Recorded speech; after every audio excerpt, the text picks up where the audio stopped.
Hello there. Today we are going to learn how to route your endpoints so that you can hit different functions at will by using serverless.yml and the handler py file. Okay. So today, as you can see in our serverless.yml file, we have defined a function. The syntax will be already present if you have downloaded the template, and you can just uncomment it to make it go. You can see the under the functions we have a function named hello that I have written in the handler.py file, and the handler that is handling this function is calling this function again. And under the events and the HTTP we have to mention the path at which we would like to hit our API, and the method any. You can also put get or post over here at your will, but any would work. It would give you the permission to request or hit the HTTP under get, post, patch, and any other values.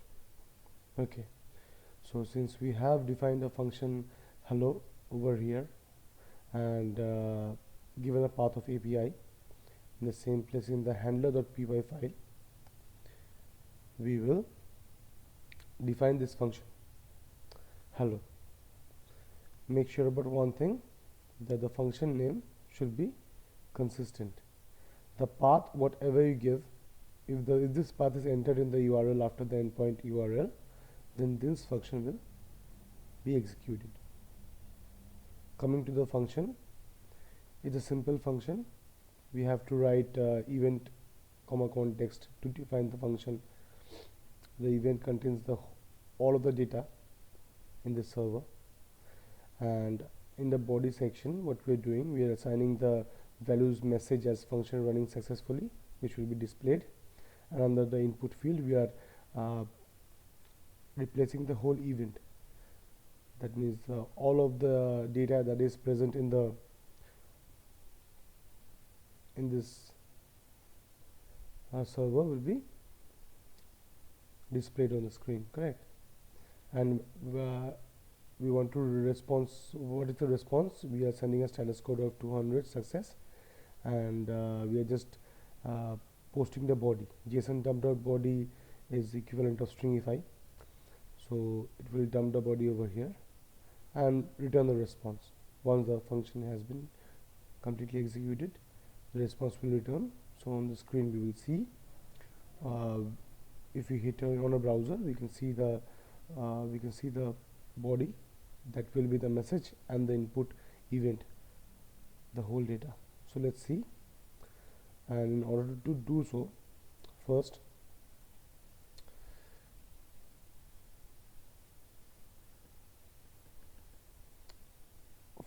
with our in our terminal we have to turn on the when environment, venvironment when. In order to do so, in the previous videos we have seen that we use the command dot venv / bin / activate, and if you execute this command, it will go into the v environment and we can successfully run our project or deploy it. In order to deploy this project in a local environment, we must deploy it in using the code SLS offline. So here is the code SLS offline skip cache invalidation. So you can see the serverless environment has given us permission, and we are hosting this whole project in a local host 3000, which I have already done, and this is the path that we have given for hitting the function hello. If we hit it again,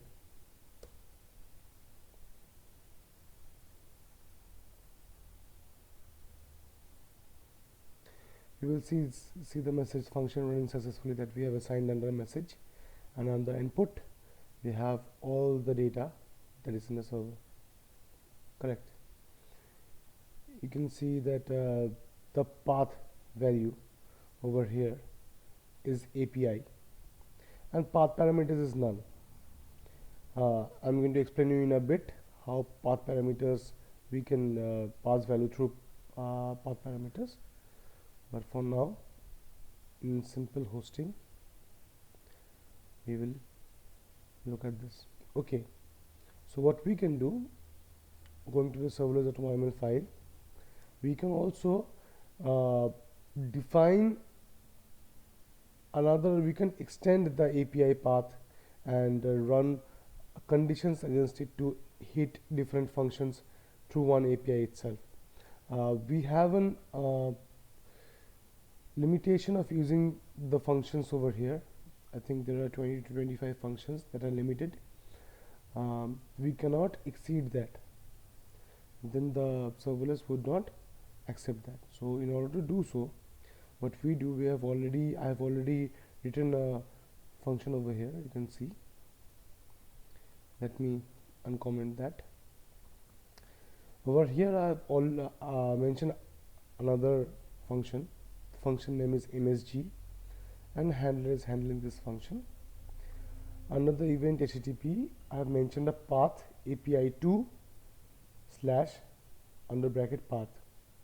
Over here, if we in the main URL, if we post API2 and then some value, the path will hold that value, and we can run conditions against it. We can do anything with it. We are basically catching the value, and by catching this value and implementing conditions, we can hit different functions from our handler. Correct. So in the handler PY, I'll also comment the other functions that are required for this demo.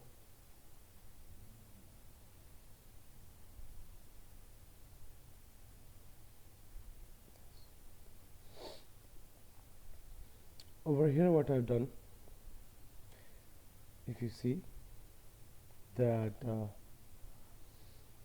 here if we hit API2 and slash with a path, then this function MSG function will be handled, and under this function I have written that I've assigned the path parameters path in a variable. In the event, in all the data, you have seen earlier that the path parameters was null when path was given. So we are from the path parameters value.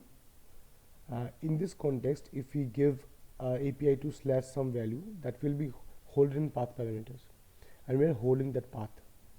That is why in this variable path we are assigning the value, and if the path is equal to insert, then we will insert simple data into the database by returning the function insert, which I have defined here, and else I have written the function ABC, which will just display a message, a small message. This is the function, I haven't uncommented it here. It will just display a message that's ABC success. You can always increase the number of conditions over here. If and else, I have used if and else, and between this you can also use else if, elif to be exact, in Python. You can search that on Google and you can easily get that.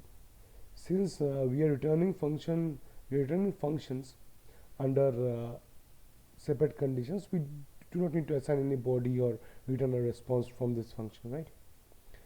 So let us save these changes from the handler and from the serverless, and go back and start the offline again. The offline does easily hold these changes, but I would if I make changes in a serverless file, YML file, then I rather disconnect the connection and reconnect it for less chances of any error setting. So we know that we have given the path as API2 slash path. API2 slash the hello function that I've written. No, there are no hello function. There is a insert function and there is a ABC function, correct? And the values are as such. If the path is insert, then it will insert, else it will go to ABC. So if I just type in ABC, what happens? After deploying in a local environment, hitting the first endpoint will take some time. You can see the message has been displayed just because it was not insert. And in the contrary, if we put insert in this position, then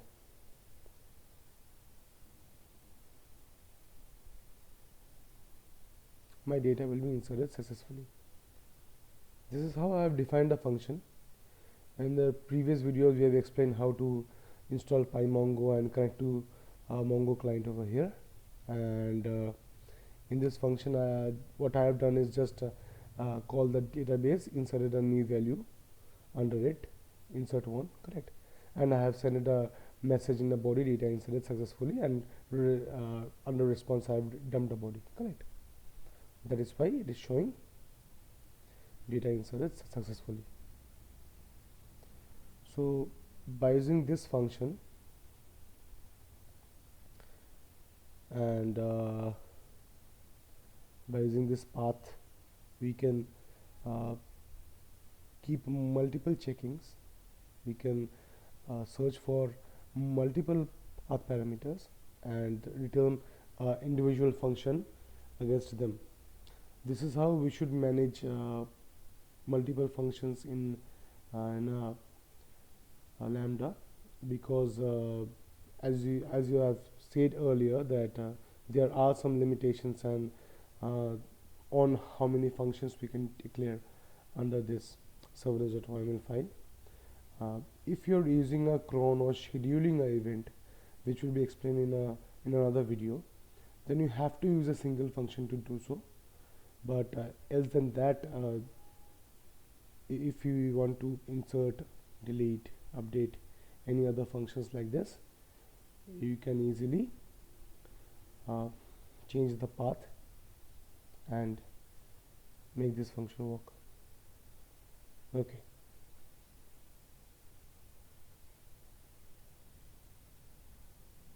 One more thing, that in previous videos we have already explained how to deploy a Lambda. The code will be SLS deploy and it will hold your default key. So that is an additional information. Thank you.